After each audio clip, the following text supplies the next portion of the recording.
नमस्कार, मैं हूं रवि रंजन। आप देख रहे हैं विमर्श न्यूज। डॉक्टर से मिलिए कार्यक्रम में आपका स्वागत है। आज हमारे साथ हैं जाने माने डॉक्टर अखिलानंद सिंह, डायबिटीज के विशेषज्ञ हैं और पटना गार्डनर रोड अस्पताल जो है उस अस्पताल के निदेशक रह चुके हैं। डॉक्टर अखिलानंद सिंह, डायबिटीज पर उनकी विशेषज्ञता है और इसलिए आज डायबिटीज के बारे में डॉक्टर सिंह से हम लोग ये बातचीत कर रहे हैं। सबसे पहले डॉक्टर साहब, ये डायबिटीज है क्या, ये कैसे हो जाता है, ये क्या चीज़ है? जब शरीर के अंदर शर्करा यानी ग्लूकोज का मात्रा या लेवल जब बढ़ जाता है जी।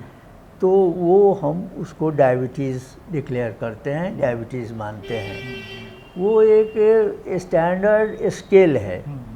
अगर कोई भी आदमी फास्टिंग कंडीशन में 110 से ज़्यादा शुगर रखता है तो वो डायबिटीज़ के केस पे आ जाएगा, और 120 के ऊपर आएगा तो वो भी डायबिटीज़ के अंदर आएगा, लेकिन वो प्री डायबिटिक कहलाएगा। अच्छा। अगर ये बढ़ कर के 150 हो जाए, 60 हो जाए तो प्री डायबिटिक है। तो उस कंडीशन में लोगों को अपने इलाज के संबंध में ज़रूर जानना चाहिए और ज़रूर करना चाहिए। ये बीमारी जो है वो लाइफ स्टाइल का बीमारी है। आदमी जो सही से अपना जीवन को ठीक से नहीं चलाते हैं उनको दिक्कत होती है। उनको ये सबसे बड़ी दिक्कत है कि वो लग्जरियंट लाइफ लेते हैं, बैड फूड हैबिट है, जंक फूड जो रोड पर मिलता है वो सब खाते रहते हैं, और लैक ऑफ एक्सरसाइज, कोई एक्सरसाइज नहीं करते हैं, कहीं नहीं, न उनको टहलना है, न योगा करना है, न एक्सरसाइज करना है। तो ये सब चल के आगे इस बीमारी का सबसे बड़ा कारण बनता है। ये डायबिटीज़ 110 से ऊपर हुआ, 120 से ऊपर फास्टिंग हुआ, ये फास्टिंग में। खाने के बाद वाला वो लेवल क्या? खाने के बाद वाला 120 से 130 तक भी हम लोग नॉर्मल मान लेते हैं। उससे ज़्यादा हुआ तो वो प्री डायबिटिक है। जी। अगर 150 क्रॉस कर रहा है तो इसका मतलब वो डायबिटिक हो रहा है, उसको डायबिटीज़ है। तो ये अगर किसी को डायबिटीज़ हो गया तो उनके शरीर में और क्या क्या गड़बड़ी होगी, क्या उनसे लक्षण होंगे उनको लगे कि वो डायबिटिक हो रहे हैं? सबसे पहले तो उनका वेट नॉर्मल वे में घटना शुरू होता है, कमजोरी लगती है, उनको प्यास बहुत लगती है, बार बार उनको उठना पड़ता है पेशाब करने के लिए रात में। ये सब लक्षण, जो मुंह सूखता रहता है, थ्रस्ट रहता है, ये सब लक्षण डायबिटीज़ होने का है। तो इसी स्थिति में जांच करा के देख लेना चाहिए कि क्या लेवल है, क्या हो रहा है। तो ये शुगर की जांच माने फास्टिंग में, खाना से पहले और खाना के बाद, माने उसको फास्टिंग और पीपी दो तरह की जांच होगी। आप किसी भी लेबोरेटरी में जाके और अपनी जांच करा सकते हैं। खाना से पहले पानी पी सकते हैं, उससे ज़्यादा कुछ भी नहीं खा सकते, माने खाना कुछ नहीं है। आप सुबह उठिए और जाइए लैब में और अपना ब्लड टेस्ट दीजिए। उनको कहिए ग्लूकोज का जांच करनी है, शुगर जांच करनी है। ये फास्टिंग हुआ। बाद में खाना से 1.5 घंटे के बाद आप पूरा 1.5 से 2 घंटे, 1.5 से 2 घंटे खाना खा लीजिए पूरी अच्छी तरह से, और जब आपका खाना ख़त्म हुआ उस समय से काउंट करिए, और 1.5 घंटे से 2 घंटे के बीच में जाके आप लेबोरेटरी में एक बार फिर जांच दीजिए। तो ये पीपी हुआ, माने खाना के बाद वाली जांच। ये दोनों जांच कराइए, और अगर आप डायबिटिक हैं तो अपने डॉक्टर से ज़रूर मिलिए। डॉक्टर साहब, एक तो ये बात हो गई कि ये डायबिटीज़ है तो उनका इलाज, ये भी क्या आजीवन चलने वाली दवा है? नॉर्मली देखिए इसमें 3 स्टैंडर्ड ट्रीटमेंट है। जी। पहला ट्रीटमेंट है strict diet control and exercise, जिसमें स्ट्रिक्ट डाइट कंट्रोल में no sugar, no carbohydrate rich खाना, उसमें हमेशा आदमी को प्रोटीन रिच खाना ही लेना चाहिए। बेटर है कि अपने खाने का 50% प्रोटीन लेना चाहिए, और बाकी आप कार्बोहाइड्रेट भी ले सकते हैं। 25%, और 25% में मिनरल्स एंड विटामिन्स लीजिए। ये एक रफ एस्टिमेशन है, वैसे तो इंडिविजुअली हम लोग कैलकुलेट करके कैलोरी ये सब बताते हैं कि किसको कितना फूड लेना है और उसका है कि शुगर का लेवल क्या है। तो ये तो फर्स्ट लाइन ऑफ ट्रीटमेंट है। अगर स्ट्रिक्ट डाइट कंट्रोल रहा और एक्सरसाइज में या तो 1 घंटा टहलिए या एक्सरसाइज घर में 1 घंटा कीजिए, तो ऐसे परिस्थिति में हो सकता है कि आपको दवा खाने से आप बच सकते हैं। दूसरा है स्ट्रिक्ट डाइट कंट्रोल, एक्सरसाइज और ड्रग। तो इनिशियली ड्रग जो है वो एक चीज़ समझ लीजिए कि इंसुलिन की कमी क्यों होती है। शरीर में एक ही ग्लैंड है पैनक्रियाज जो इंसुलिन निकालता है। तो जब वो मात्रा कम रहता है तो आप ड्रग लेते हैं तो उसको हैमर करके इंसुलिन निकलवाता है। तो दूसरा कंट्रोल का ये विधि हो गया। और तीसरा डाइट, एक्सरसाइज एंड इंसुलिन हो, उस समय इंजेक्टेबल हो जाएगा। तो आप ये देख रहे हैं कि ये तीनों मेथड जो है इलाज का, उसमें डाइट और एक्सरसाइज कॉमन है, उस सब स्टेज में करना है जी। तो फर्स्ट स्टेज में अगर शुरू हुआ है, कम है, प्री डायबिटिक हैं या थोड़ा क्रॉस किया है, अगर स्ट्रिक्ट डाइट कर लें और एक्सरसाइज कर लें तो मे बी कि उसको दवा की ज़रूरत नहीं भी पड़े। नेग्लेक्ट करेंगे उनको तो इसका खामियाजा भोगना पड़ेगा, क्योंकि इसके कॉम्प्लिकेशंस बहुत ही ख़राब हैं।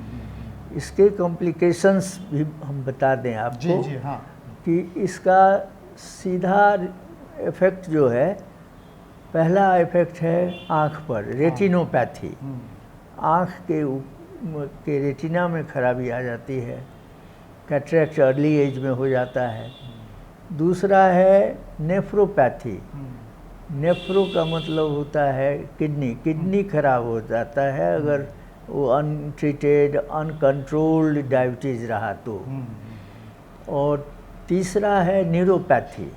नर्व्स कमज़ोर होने लगता है, नर्व में कमजोरी रहती है और उस सब में क्रैम्प्स वगैरह भी होने लगता है। और चौथा है हार्ट एलिमेंट। हार्ट एलिमेंट में ये सक्रिय योगदान देते हैं। चूँकि डायबिटीज़ की वजह से जितने वेसल्स हैं आर्टरीज के भी और बाहर भी, वो थीन होते जाते हैं, कमज़ोर होते जाते हैं। इसीलिए अगर वो ब्लड प्रेशर का मरीज़ है तो एक बार ब्लड प्रेशर अगर बढ़ेगा तो ब्रेन हेमरेज हो सकता है।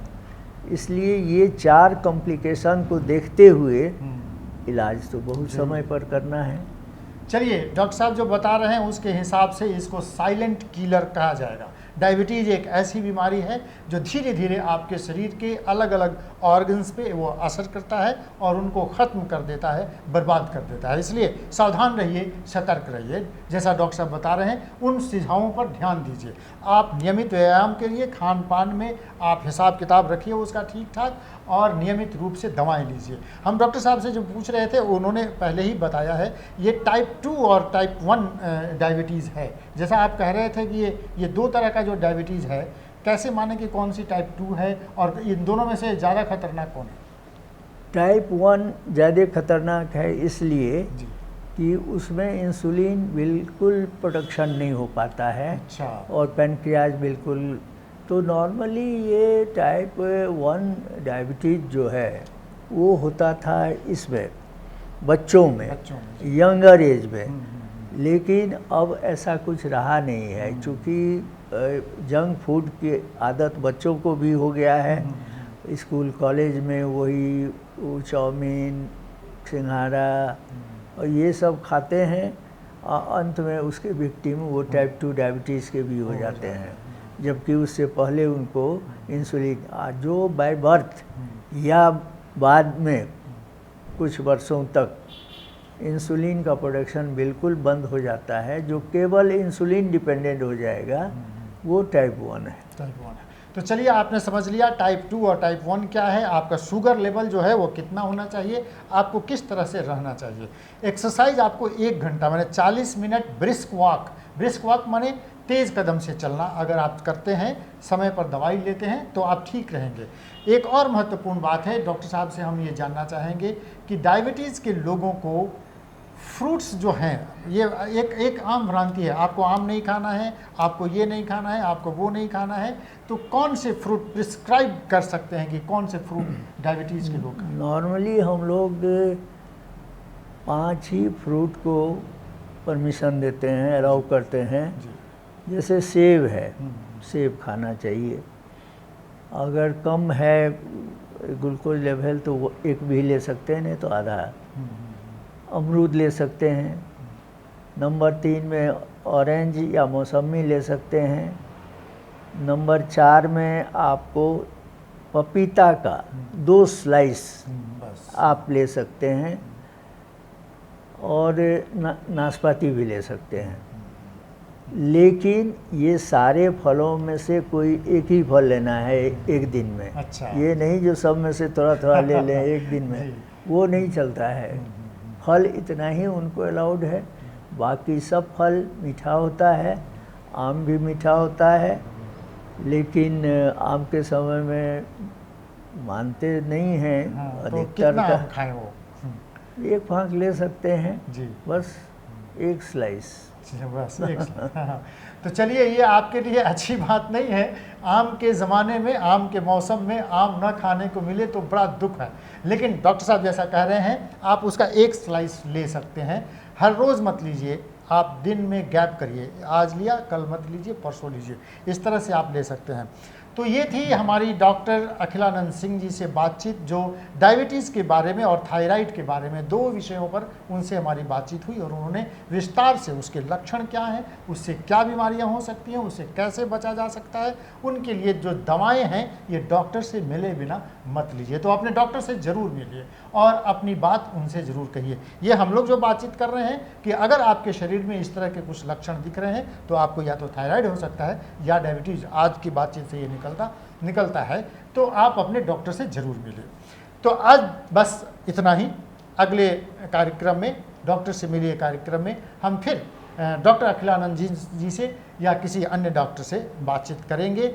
हमारा एक यूट्यूब चैनल है, आप उसको सर्च कीजिए। आप जाइए www.vimarsnewslive.com पे हमारे चैनल को सर्च कीजिए, उसे सब्सक्राइब कीजिए और उसके बगल में जो बेल आइकन है उसको भी दबाइए, ताकि आपको समय समय पर नोटिफिकेशन मिलता रहे। देखते रहिए विमर्श न्यूज़ का ये खास कार्यक्रम डॉक्टर से मिलिए। तो आज इतना ही, नमस्कार।